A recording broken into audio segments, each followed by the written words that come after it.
Hola, hola, bienvenido, está comenzando Biblia Fácil. Qué lindo es que cada vez nos encontremos por este medio para poder abrir la palabra de Dios. Y estamos acompañando al apóstol Pablo desde su conversión, desde su encuentro con Jesús. Estamos acompañando sus viajes y también sus enseñanzas. Hoy hablaremos sobre un tema súper importante y especial. La relación que tenía Pablo con Jesús y el concepto que él tenía sobre salvación. Así que el tema de hoy está imperdible. Quiero que puedas sentarte cómodo allí donde tú estás y puedas tener una Biblia, porque vamos a estudiar hoy sobre lo que Pablo dijo sobre este tema tan importante como es la salvación. Y antes yo quiero ofrecerte un curso bíblico que está en formato de DVD. Se trata del curso Pablo el Mensajero de la Cruz. A través de este DVD tú vas a entender el plan que Dios tiene para tu vida. 15 enseñanzas extraordinarias. Aquí vas a entender la manera como Dios ofrece la salvación para todo ser humano. Puedes solicitarlo de manera gratuita a través de nuestro WhatsApp +5512 98100 1460 o también a través de nuestro sitio web estudielabiblia.com. Allí puedes ingresar, puedes hacer este estudio y también otros cursos bíblicos que vas a encontrar allí. ¿Estás listo? Entonces vamos a comenzar. Y como siempre, antes vamos a pedir la dirección de Dios para que nos acompañe y nos guíe en el estudio de su palabra. Oramos. Querido Dios, te queremos agradecer por esta oportunidad que tenemos de poder estudiar tu palabra y pido una bendición muy especial por aquella persona que está del otro lado viendo este programa. Gracias porque tu Santo Espíritu siempre nos busca, impresiona nuestra mente, llama nuestra atención y este es el mejor momento para que tu Santo Espíritu guíe nuestro pensamiento, ilumine nuestra mente para poder entender aquellas lindas enseñanzas que tienes para nuestra vida. Danos tu bendición, danos tu abrazo, que tus promesas siempre nos consuelen, nos fortalezcan y tu palabra nos llene de esperanza. En el nombre de Jesús. Amén. Romanos capítulo 6, versículo 23 dice así: porque la paga del pecado es muerte, mas la dádiva de Dios es vida eterna en Cristo Jesús, Señor nuestro. Aquí el texto es muy claro. El resultado del pecado es la muerte. Todos estuvimos condenados a morir porque todos pecamos. ¿Y qué es pecado? Primera de Juan capítulo 3 versículo 4 dice: todo aquel que comete pecado infringe también la ley, pues el pecado es transgresión de la ley. La primera parte del texto dice: todo aquel que comete pecado infringe también la ley. Si Juan dice infringe también, es porque el pecado, antes de ser transgresión de la ley, es otra cosa. ¿Qué es pecado? Es la separación de Dios. Se puede resumir en una sola palabra: independencia de Dios. La transgresión viene como resultado de desconfiar de Dios, de andar en la dirección opuesta a Dios. Y cuando nos separamos de Dios, que es vida, entonces inevitablemente entramos en el territorio de la muerte. La muerte es el resultado de nuestra separación de Dios. ¿Cómo apareció el pecado? Si Dios nunca creó el mal, ¿cómo inició? Pues la Biblia presenta el origen del pecado. ¿Sabes que Dios creó todos los seres celestiales y cuando los creó todos reconocían a Dios con lealtad y con amor? En el universo había perfecta armonía. Misteriosamente, el mal comenzó en el cielo, en un ser creado por Dios totalmente perfecto. ¿Sabes que Dios creó a los ángeles con libertad y voluntad para servir a su Creador? Sin embargo, uno de ellos pervirtió la libertad, se independizó de Dios y se rebeló contra Dios. Usando la figura de los reyes de Tiro y de Babilonia, la Biblia menciona cómo comenzó el pecado. Isaías capítulo 14, versículo 12 dice: ¿cómo caíste del cielo, oh lucero, hijo de la mañana? Cortado fuiste por tierra tú que debilitabas a las naciones. Tú que decías en tu corazón, subiré al cielo, allá en lo alto, junto a las estrellas de Dios, levantaré mi trono y en el monte del testimonio me sentaré. A los lados del norte, sobre las alturas de las nubes subiré y allí seré semejante al Altísimo. Cuando vamos al libro de Ezequiel, capítulo 28, versículo 12, 14, 15 y 17, dice así: Hijo del hombre, levanta endechas sobre el rey de Tiro, usando aquí la figura de Tiro, y dile: así ha dicho Jehová el Señor, tú eras perfección, tú eras el sello de la perfección, lleno de sabiduría, acabado en hermosura. Tú, querubín grande y protector, te puse en el santo monte de Dios, allí estuviste. En medio de las piedras preciosas te paseabas. Versículo 15 dice: perfecto eras en todos tus caminos, desde el día en que fuiste creado hasta que se halló en ti maldad. Cuando vamos al versículo 17, dice: pero se enalteció tu corazón a causa de tu hermosura, corrompiste tu sabiduría a causa de tu esplendor. Yo te arrojaré por tierra, delante de los reyes te pondré, para que miren en ti. ¿Sabes? El pecado comenzó en un ángel que tenía cualidades especiales. Número 1, dice que él era un querubín protector. ¿Quién es un querubín? ¿Sabes que un querubín es una posición privilegiada entre los ángeles? Ellos están directamente en la presencia de Dios. Cuando vamos a Isaías capítulo 37, versículo 16, dice: Jehová de los ejércitos, Dios de Israel, que moras entre los querubines, solo tú eres Dios sobre todos los reinos de la tierra. Tú hiciste los cielos y la tierra. ¡Wow! ¡Qué privilegio!, ¿verdad? Número 2, segunda característica es que él fue creado perfecto. Así dice Ezequiel 28:15. Y él tenía prestigio. Su nombre significaba portador de luz. Él tenía gloria. Tercera cualidad es que él era hermoso y lleno de sabiduría, dice Ezequiel 28:12. Antes de su rebelión, Lucifer era un ángel noble. Su forma era perfecta, su porte era majestuoso. Una luz especial resplandecía en su rostro y brillaba alrededor. Sin embargo, fue el orgullo, la envidia, el egoísmo que corrompieron su carácter, según Ezequiel 28:17. Porque ahí en su egoísmo, él codició ser igual a Dios. Y él quiso ser adorado como Dios, como leímos en Isaías 14:13. Él deseaba el poder y la posición de Dios. Y es que en el cielo él comenzó a contaminar en la mente de los otros ángeles de que él quería ser adorado. Y distorsionó el carácter de Dios, diciendo que Dios es injusto, que es arbitrario, que sus leyes no pueden ser cumplidas y que él obviamente prometía libertad. Y esto fue como una pandemia que fue contaminando rápidamente la mente de los ángeles. Infectó la tercera parte de ángeles en el cielo. Y desde allí pues se tornó en adversario. Claro que él tuvo muchas oportunidades para arrepentirse de su mal. Sin embargo, su orgullo no le permitió retroceder. Y entonces ocurrió la primera guerra en el universo. Apocalipsis capítulo 12, versículos 7 al 9 dice: y después hubo una gran batalla en el cielo. Miguel y sus ángeles luchaban contra el dragón. Y luchaban el dragón y sus ángeles, pero no prevalecieron, ni se halló ya lugar para ellos en el cielo. Y fue lanzado fuera el gran dragón, la serpiente antigua que se llama Diablo y Satanás, el cual engaña al mundo entero. Fue arrojado a la tierra y todos sus ángeles fueron arrojados con él.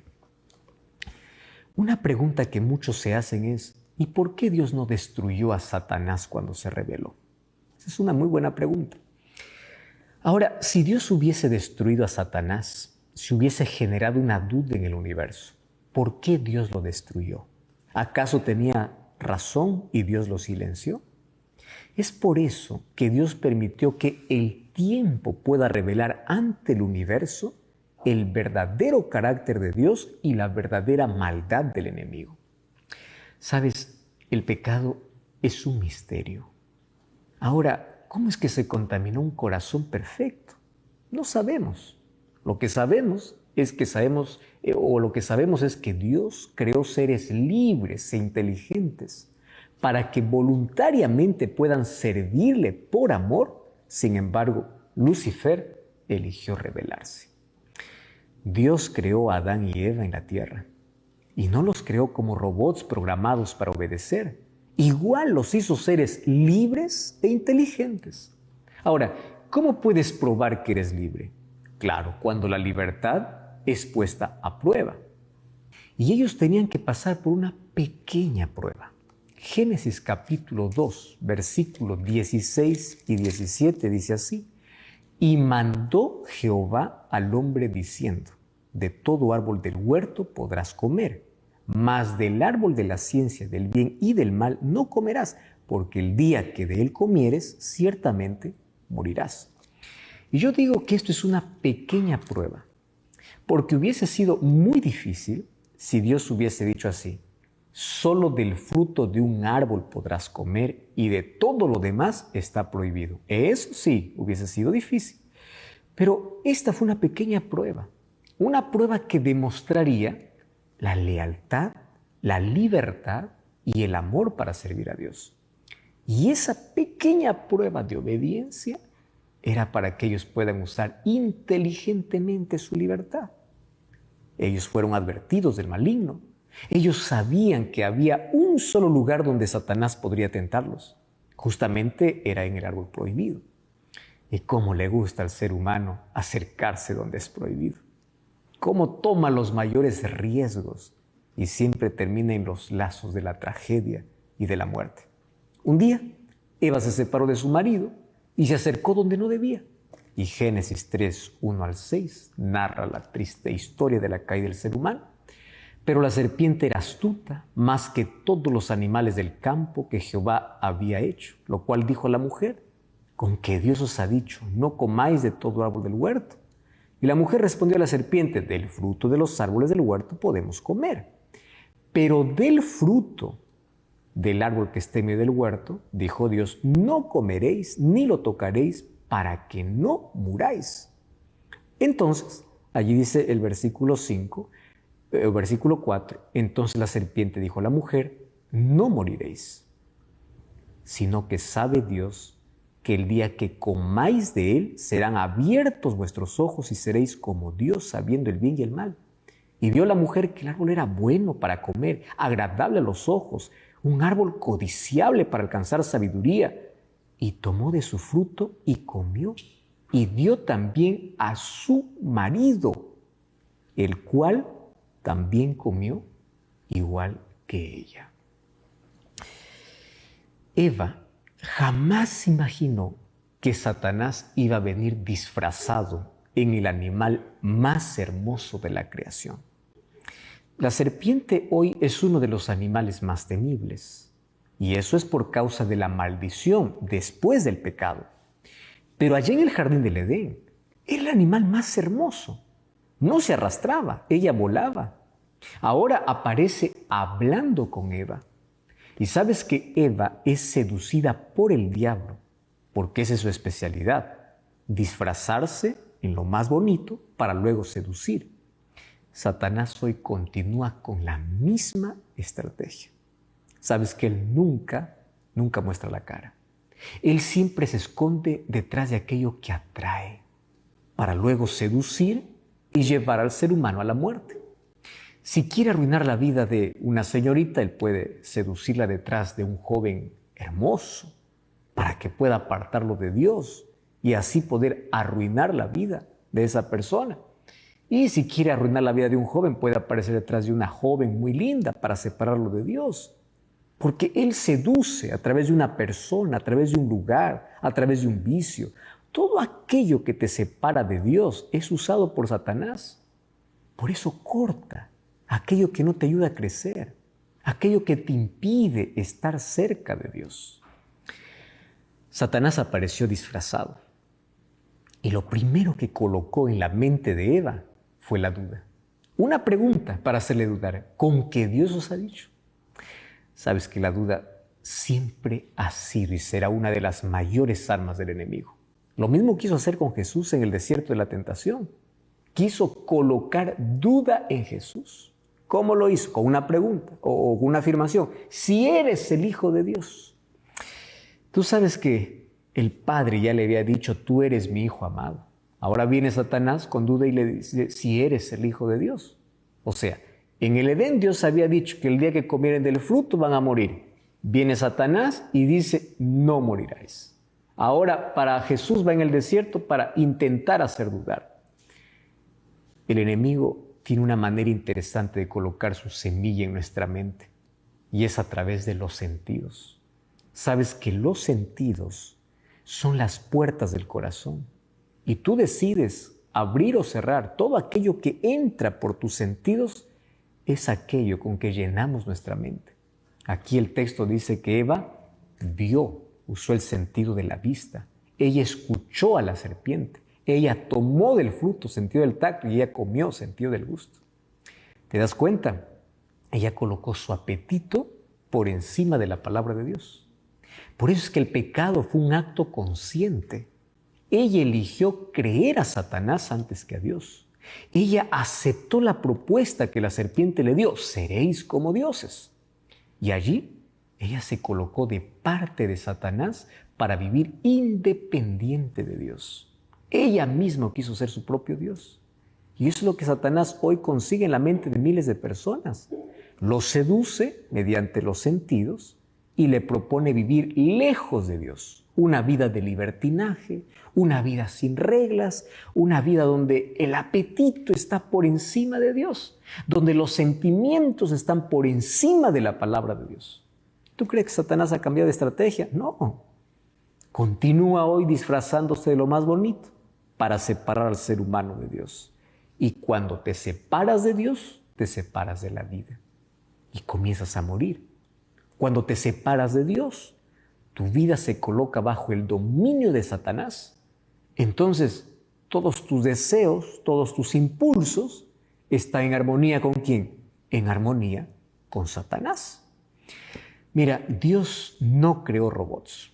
Él creó seres libres e inteligentes. Por eso en el nombre de Dios te digo, el mejor uso de tu inteligencia es usar tu libertad para escuchar la voz de Dios, para elegir vivir con Dios. Hoy, tú y yo tenemos la misma libertad para elegir qué cosa es mejor. Infelizmente, muchos hoy eligen un camino diferente. Muchos eligen, igual que Lucifer en el cielo o Adán y Eva en el Edén, rebelarse contra Dios. Y es así como el pecado entró y la maldición entró para todos en este mundo.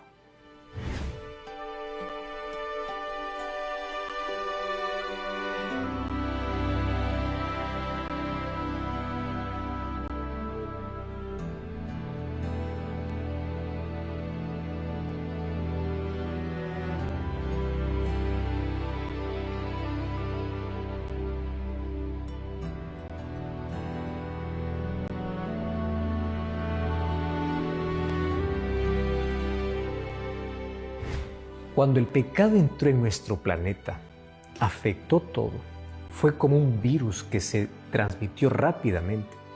La Biblia dice en Romanos 3:23, por cuanto todos pecaron y están destituidos de la gloria de Dios. El libro de Eclesiastés capítulo 7, versículo 20 dice, ciertamente no hay hombre justo en la tierra, no hay alguien que haga el bien y nunca peque. Desde el momento que ya nacemos, cargamos en nuestra vida la inclinación de vivir independientemente de Dios. O sea, venimos a este mundo con el egoísmo enraizado en nuestro corazón. Por eso David decía en Salmos capítulo 51, versículo 5, he aquí en maldad he sido formado y en pecado me concibió mi madre. En maldad he sido formado. O sea, venimos con la naturaleza pecaminosa. Es un virus que está dentro de nosotros. Si no tomamos la medicina, pues vamos a morir lentamente y eternamente. Y la única medicina para nuestro problema es Jesucristo. Sabes que sin Cristo estamos totalmente perdidos. Él es el camino, Él es la verdad, Él es la vida. El pecado nos separó de la vida y nos colocó en el terreno de la muerte. Y si queremos vivir, tenemos que volver a Cristo, porque Él es nuestra única esperanza de vida. Pero sabes, nadie puede cambiar su naturaleza pecaminosa, a menos que permita que Cristo lo haga. El pecado afectó totalmente al ser humano.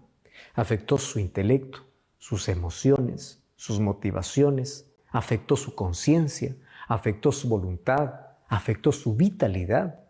Por eso es que este es el virus más mortal, porque destruye vidas, destruye familias. Y si el ser humano no busca a Cristo, pues va a morir cada día. El pecado lo que hace es esclavizarte, enceguecerte, te hace creer que eres libre para hacer lo que quieras, pero lo que no sabes es que tú eres esclavo, y esclavo de todo lo cual Satanás te colocó en la vida. Desde la entrada del pecado, todos los seres humanos tenemos una lucha en la vida. A veces parece imposible de controlar, que nos conduce a hacer aquello que no queremos. ¿Sabes que casi todos los seres humanos, después de realizar alguna acción indebida, siempre se preguntan, ¿por qué lo hice? Yo no quería. Un día, el mismo apóstol Pablo confesó, Romanos capítulo 7, versículo 15 y versículo 17. Allí dice, porque lo que hago no lo entiendo, pues no hago lo que quiero, sino lo que aborrezco, eso hago. De manera que ya no soy yo quien vive, ya no soy yo quien hace aquello, sino el pecado que mora en mí. Este es el grito desesperado de alguien que quiere hacer las cosas bien, pero no las puede. Pablo dice, el pecado que vive en mí. El pecado nace en la mente y todos los pecados cometidos nacen allí. El enemigo coloca semillas. Si tú lo vas cuidando, un día va a dar fruto. El fruto del dolor, de la tragedia, de la decepción, de la frustración, de la amargura y de la muerte. Por eso Romanos 7:17, Pablo aquí habla de su lucha en la mente. El pecado que mora en mí. Se está refiriendo a la naturaleza pecaminosa, aquella que surgió en el ser humano después de la caída del hombre allí en el jardín del Edén. Ahora, quiero que entiendas una cosa. Nadie es pecador porque mata, roba o miente. Él hace todo eso porque es pecador. Si no lo fuese, pues jamás cometería esos actos de pecado. Entonces allí nuestro problema es que luchamos para cortar a veces los frutos, que es la consecuencia de vivir lejos de Dios. Cuando la solución es que Cristo comience a transformar nuestra condición. ¿Sabes qué? Hoy muchas personas viven preocupadas por evitar los actos pecaminosos. Queremos cortar los frutos, pero la raíz continúa. Y de ese concepto, pues nacen dos ideas. Primera idea, las personas que creen que como no roban, no adulteran, no mienten, no cometen pecado. Entonces justifican diciendo, yo soy bueno, yo no necesito de ir a la iglesia, soy mejor que los cristianos, no necesito de Dios porque soy una persona buena. ¿Cuál es el problema? Ellos piensan que pecado está relacionado solamente con ser deshonesto, con adulterar, con mentir, con robar. No, querido. La Biblia dice que pecado también es no hacer las cosas buenas que sabes. Santiago capítulo 4, versículo 17 dice, aquel que sabe hacer lo bueno y no lo hace, comete pecado. Cuando vamos al libro de Romanos capítulo 14, versículo 23, dice así, todo lo que no proviene de fe es pecado. Entonces, pecado no solamente se trata de hacer, sino también de no hacer lo correcto o hacer cosas sin fe. Muchos viven en pecado aún haciendo cosas malas. A veces solo pensamos que pecado es una lista de cosas. Y si es que yo no hago esas cosas, pues ya estoy salvo. Cuando olvidamos que pecado se resume en una palabra, independencia de Dios. Lejos de Dios no importa las obras buenas que hagas, estás perdido. Cuando tú no tienes una relación cercana con Dios, estás en pecado, aun cuando llenes tu vida de cosas buenas. Porque en algún momento van a aparecer los frutos, porque la raíz, ¿dónde está? En el corazón. Cuando el pecado comenzó en el cielo, Lucifer no mató, no robó. Él simplemente se independizó de Dios. Y él coloca la idea en la mente de las personas que es suficiente no hacer cosas malas para salvarse. Pero aún que ellos puedan vivir lejos de Dios, sin un relacionamiento con Cristo. Y ahí está su éxito. Existe un segundo grupo de personas. Un segundo grupo de personas que piensan así. Yo debo vencer el pecado para ir a Jesús. Entonces, primero tengo que dejar el alcohol, el cigarro, el vicio. Ellos creen que tienen poder para vencer. Cuando Jesús nos invita a ir a Él como estamos. Porque es con su poder que somos transformados. Porque si tú dices, yo voy a cambiar para ir a Jesús, si tú puedes cambiar solo, ¿para qué necesitas de Dios? Mira, nadie abandona el mal camino para ir a Dios. Cuando vamos a Dios, abandonamos el mal camino. Ahí ocurre un milagro, porque nuestros ojos espirituales se abren para ver nuestra condición. Y ahí ocurre el arrepentimiento. Y el Espíritu Santo nos hace abandonar el mal camino. Eso se llama conversión. Hay muchas personas que están convencidas de pecado, pero no convertidas, porque no permiten que el Espíritu Santo trabaje en su vida. Ahora, esa transformación es lo que el Espíritu Santo hace en nuestra mente, porque cambia nuestra mente, nuestras palabras, nuestras actitudes, cambia nuestra visión de la vida, cambia nuestros hábitos, cambia nuestra alimentación, cambia todo. Ese cambio real no ocurre por el ser humano, son los cambios que el Espíritu Santo hace, porque los cambios humanos pueden ser superficiales, solamente de apariencia externa, cuando el problema está donde adentro, en el corazón. Según Romanos capítulo 6, versículo 23, dice que el ser humano estaba condenado a morir por causa del pecado. Sin embargo, Dios tenía un plan. Al crear a Adán y Eva como seres libres, claro que había la probabilidad de que elijan la muerte en lugar de la vida. Por eso es que antes de crearlos, Dios elaboró un plan de rescate. Antes que Dios diga, haya luz, en la eternidad se dijo, haya cruz. El rescate sería la sangre de Jesús.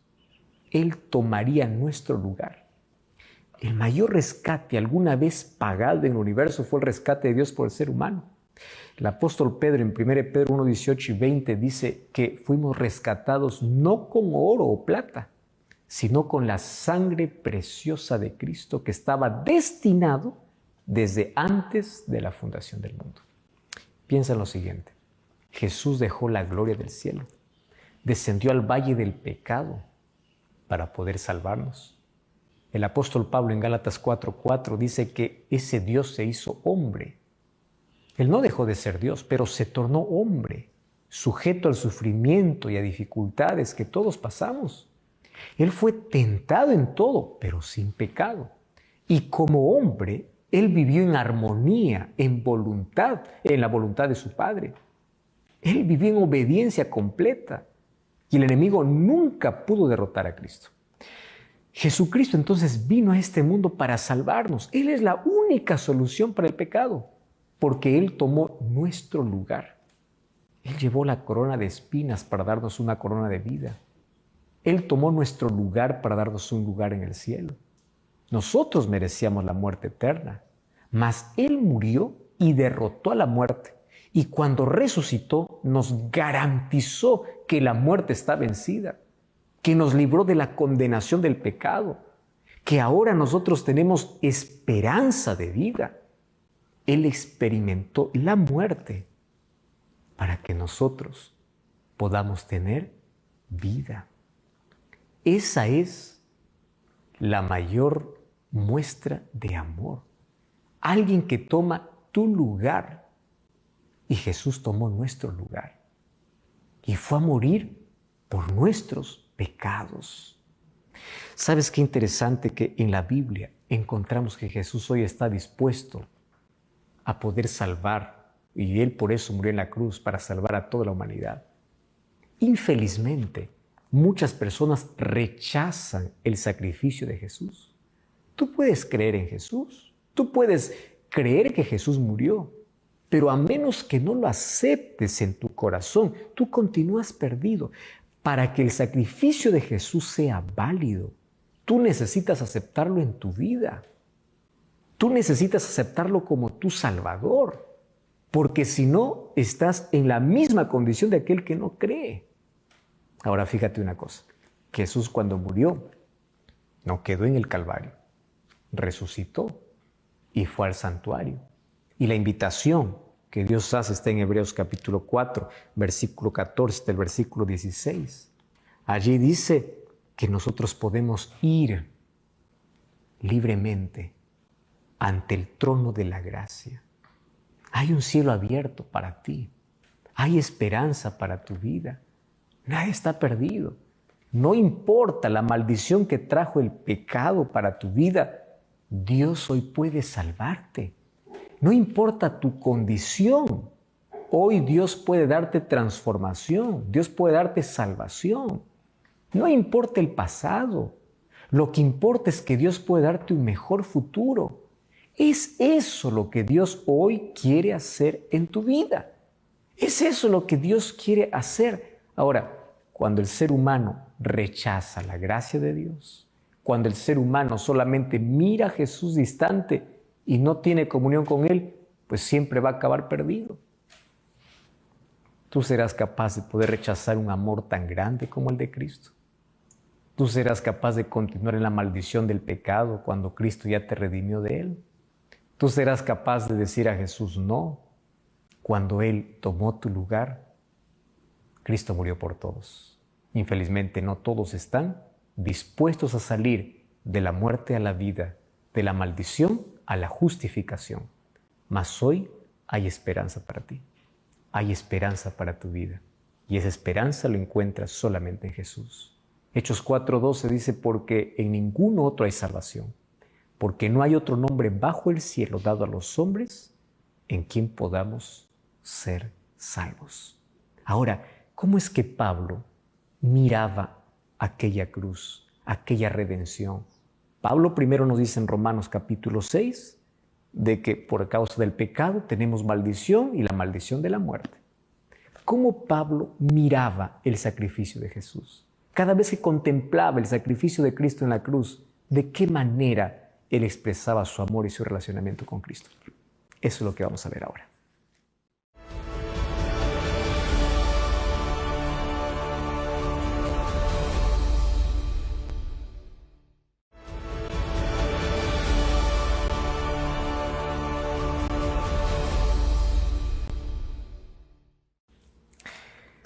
La cruz era símbolo de vergüenza y de venganza.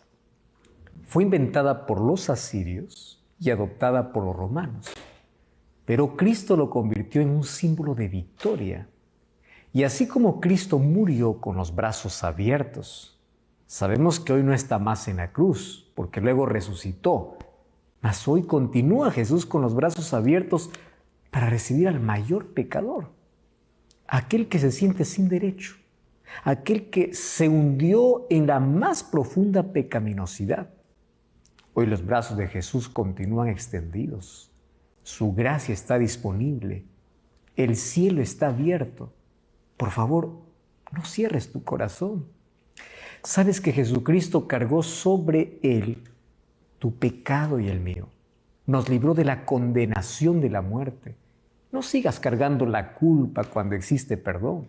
Todo lo que necesitamos hoy es ir a Jesús, vivir en comunión con Él. Recuerda que no existe salvación fuera de Él. No existe esperanza, no existe vida. Sin Cristo simplemente morimos lentamente en la vida. Separados de Él, la vida no tiene sentido. Jesús mismo dijo en Juan 15:5, separados de mí, nada podéis hacer. Y Pablo dice en el libro de Gálatas capítulo 6, versículo 14, pero lejos esté de mí gloriarme, sino en la cruz de nuestro Señor Jesucristo, por quien Él fue crucificado. ¡Wow! Cuando aceptamos a Jesús, salimos de muerte para vida. Romanos 6:23 dice que la paga del pecado es muerte, pero la dádiva de Dios es vida eterna. Por eso nunca te atrevas a rechazar a la vida. Nunca te atrevas a rechazar la gracia de Jesús. Efesios capítulo 2, versículo 8 y 9 dice que somos salvos por la gracia de Jesús. Gracia es aquello que no merecemos. Gracia es la causa de la salvación y la fe es la respuesta humana ante la iniciativa divina, porque la fe restaura nuestra relación con Dios. Entonces, como resultado, nuestra vida comienza a producir frutos de obediencia, porque nuestra vida se coloca en armonía con la voluntad de Dios. La causa de la salvación es la gracia de Dios. La evidencia de la salvación es la dependencia y la obediencia a Dios. Sabes que la salvación no tiene que ver con lo que somos o con lo que ofrecemos a Dios, sino tiene que ver con lo que Dios es y lo que Él nos ofrece. Si nosotros fuimos lejos en nuestra rebelión, Dios fue más lejos en la solución. Si nuestro pecado es mayor, la gracia es mayor aún. Nunca debemos subestimar la fuerza del pecado, pero jamás debemos subestimar el poder de la gracia. ¿Sabes que el pecado te roba la sonrisa, los sueños, la vida? Te deja vacío. Y Satanás te hace creer que te estás divirtiendo, cuando en realidad te estás destruyendo. Y quien rechaza la salvación vive en constante autodestrucción. Cada día tú tienes dos caminos: ir a Dios o huir de Dios. La esperanza o la desesperación. La oscuridad o la luz. El libro de Juan capítulo 3, versículo 19 dice: y esta es la condenación que vino al mundo, porque los hombres amaron más las tinieblas que la luz. Tú eliges cada día tinieblas o luz, vivir o morir. Deuteronomio capítulo 30, versículo 19 y 20 dice: hoy he puesto delante de ti la vida y la muerte. Elige la vida. Esta es la mayor invitación para ti. Deja el camino de la muerte. Pero Dios solo puede invitarte. Él no puede obligarte, porque Él te dio libertad para elegir. Elige la vida. Cristo es la vida. La vida está llena de elecciones. Una elección equivocada trajo dolor y muerte. Por favor, elige a Cristo. El camino hoy está diseñado, la puerta está abierta, la deuda está pagada. Sin embargo, el sacrificio de Cristo no tiene valor a menos que tú lo aceptes en tu vida. Y hoy quiero mencionarte que hay 4 cosas que Dios no conoce. Número 1, no conoce un pecado que Él no odie, porque sabe que el pecado destruye a sus hijos. Número 2, Él no conoce un pecador que Él no ame. Él te ama. Hagas lo que hagas, nada hará que Dios te ame menos. Número 3, no conoce un pecado que Él no perdone. Sabes que un pecado imperdonable es cuando tú no quieres más pedir perdón, cuando tu corazón perdió la sensibilidad y prefieres voluntariamente vivir en el pecado. Pero mientras reconozcas que eres pecador y necesitas de un Salvador, no importa el pecado que has cometido, siempre habrá perdón para ti. Y número 4, Dios no conoce un tiempo mejor que ahora para que todo pecador elija a Jesús como su Salvador. El cielo estará lleno de grandes pecadores arrepentidos y transformados por la gracia y el poder de Dios. Y el lago de fuego estará lleno de pequeños pecadores que no cometieron graves pecados, pero que siempre rechazaron la gracia de Jesús y confiaron más en sus obras. Hoy, los brazos de Jesús se abren para recibirte, pero de nada sirve sus brazos abiertos cuando tu corazón está cerrado. La Biblia dice que un día el pecado será eliminado para siempre. Malaquías 4:1 dice que no quedará ni raíz ni rama, pero junto con el pecado será destruido todos aquellos que en lugar de aferrarse a Cristo, se aferraron al pecado. Hoy tú puedes ser libre. No elijas tu destino con Satanás. Hoy puedes usar tu inteligencia para decidir y usar sabiamente tu libertad para elegir a Cristo. Nunca te olvides, Sin Cristo estamos completamente perdidos, condenados en el pecado. Sin embargo, con Cristo no importa nuestra historia del pasado, no importa los errores del pasado.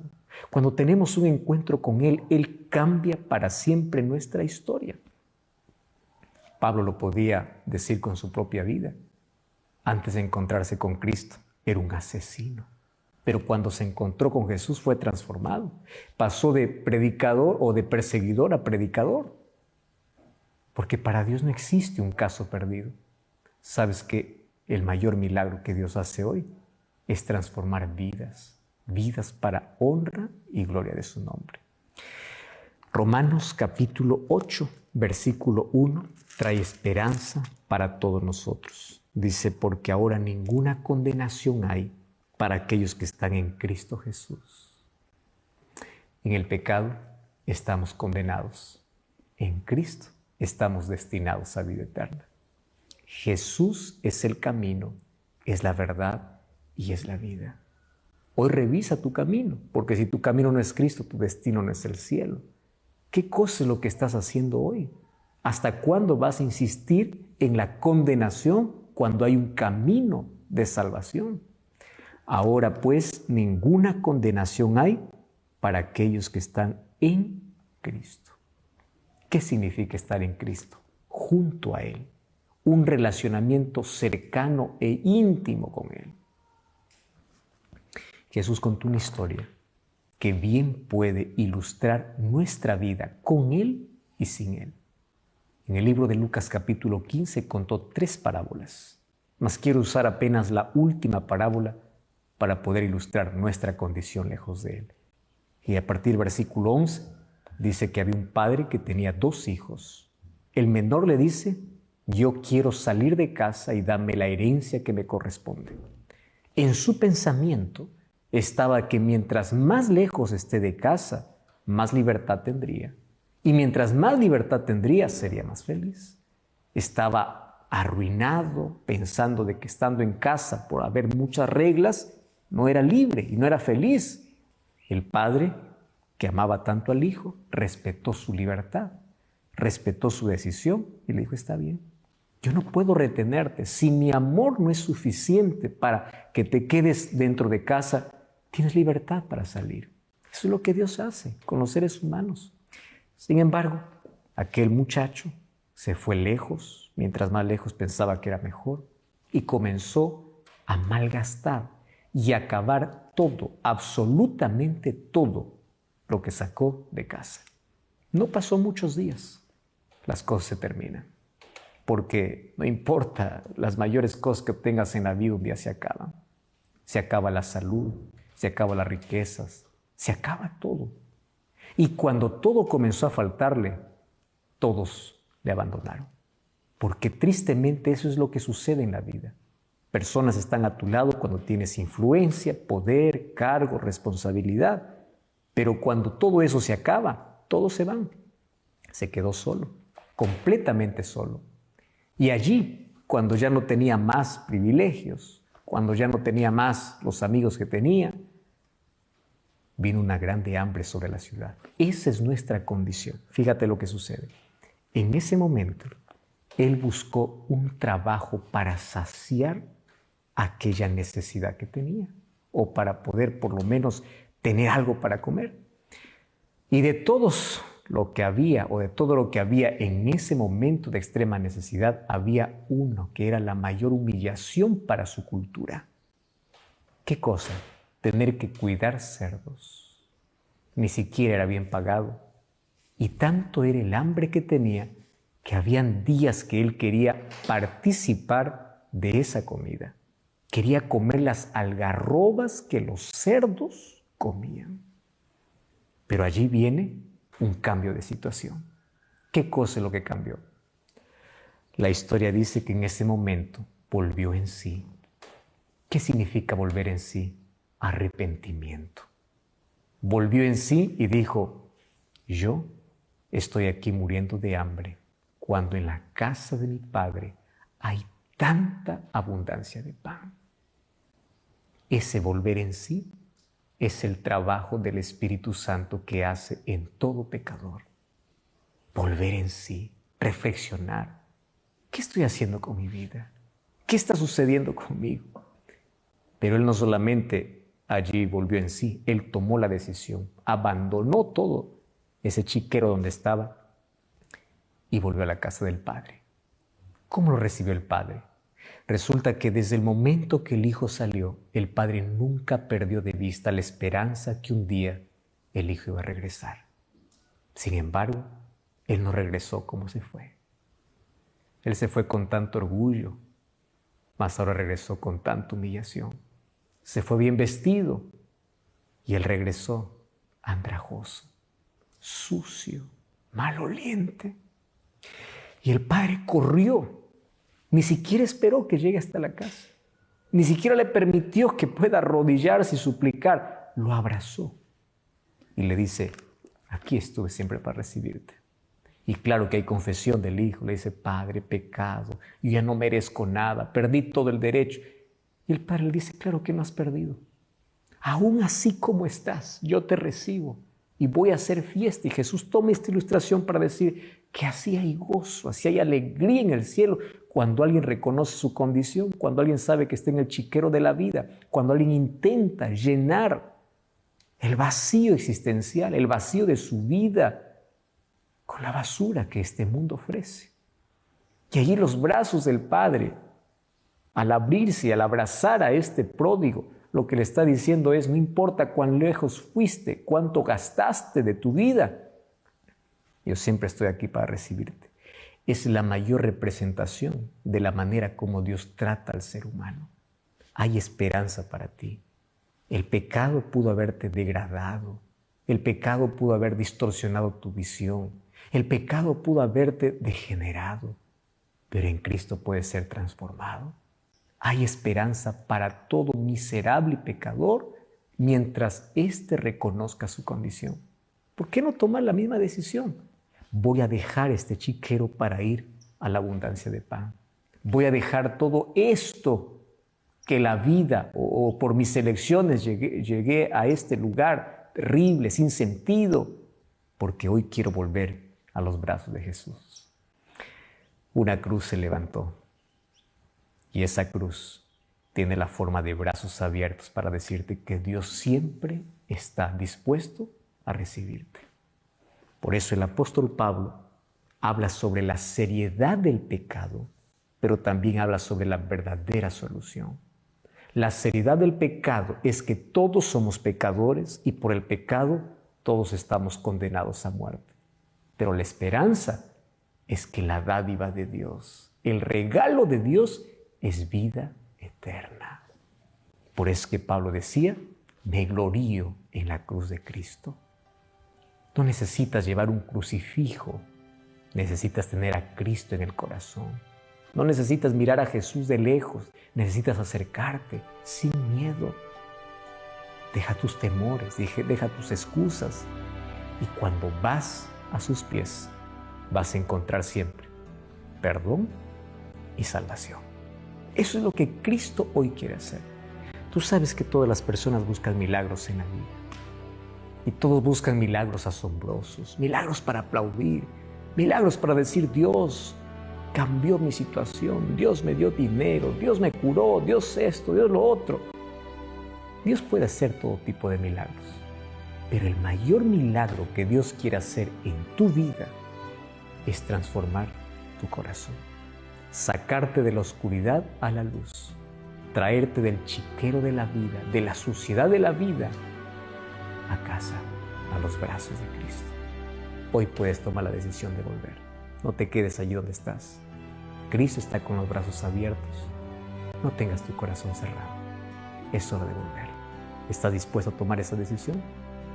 Y yo sé que tomaste la decisión. Dios te bendiga. Quiero orar contigo. Querido Dios, gracias porque hoy reconocemos nuestra condición de pecadores, mas también nuestra necesidad de un Salvador.